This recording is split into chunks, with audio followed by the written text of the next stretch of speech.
All right, hello everyone, Victor Harrington here, Marketing Director for UP Health System. It's a beautiful morning here on the construction site. I'm with our Plant Ops team, Cheryl, Sven, Nick, and Larry. Cheryl, what are we here to talk about today? Today we're going to be looking at our two-story power plant. We're very excited about our replacement facility, and we're excited that we have all of this new equipment. I'm excited too. You guys ready to get started? Yep. Let's go. Tell me, Larry, what are we looking at here today? We're looking at the switchgear here. This comes from Market Board of Light and Power. The power does. From the switchgear, it goes into the transformers right here. And from the transformers, it goes into a bunch of panels inside of the hospital itself. We have two large backup generators. They are 1500 kWs with 11 automatic transfer switches. Those 11 automatic transfer switches automatically sense when the power goes out, and then they automatically start up the generator. Within 10 seconds, it restores the power to the hospital. Currently at the old hospital, we have 4 generators with 29 automatic transfer switches. And each generator is committed to certain areas of the hospital. Here at the new hospital, we have 2 generators, and they parallel each other within seconds.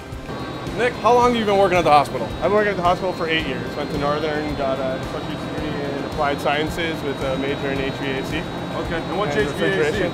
Heating, cooling, ventilation, air conditioning, and refrigeration. So I got a feeling that's what brings us here today. This brings us here today. So All right. what we have here is we have the 3 chilled water pumps. There's 75 horse motors. These produce all chilled waters to any area in the hospital that needs cooling. Chilled water loops, air handlers, etc. Okay. So without these, you don't have water getting pushed around the hospital. But we have 3 of them for redundancy, so if one goes down, we have 2 others that'll work. How does this setup in the new hospital compare to the existing hospital? So in the existing hospital, we have we have 5 chillers, so they're different for everyone, but normally a chiller has a chilled water pump and a condenser water pump with no redundancy at the other hospital. At this hospital, if you lose one chilled water pump, you still have another chilled water pump. So clinically wise, they won't see any bump from a mechanical aspect of it. All right. So right here, we're looking at our chiller plant for the new hospital and the clinical areas. We have 3 750-ton trained chillers that produce chilled water for all the cooling units in cooling coils in the air handlers, fan coil units, VAV boxes, any area that needs chilled water produced to it. So we're not talking about drinking water here, so why do you need chilled water for some of these different areas of the hospital? So we need chilled water because you're right, it's not domestic water. There's a whole separate area for domestic water that'll feed your sinks, your toilets, and all such.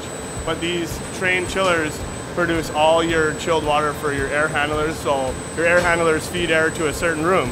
While it brings the air, these chillers fill up a chilled water loop that brings the air through it and pushes the air into the floor that you're trying to produce cooling to. So these trained chillers keep the hospital cold.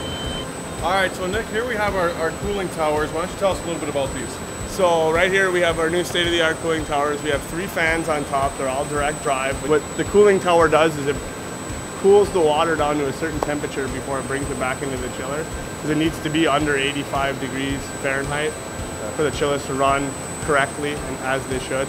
So I'm here with Sven from our Plant Ops team. Sven, how long have you been working at the hospital? I've been here about 10 years now. Okay. Yeah. And so what is it that you do at the hospital? Well, I help Dan Engstrom with our boilers, and I'm also a carpenter, and I take care of a lot of the direct patient care facility stuff.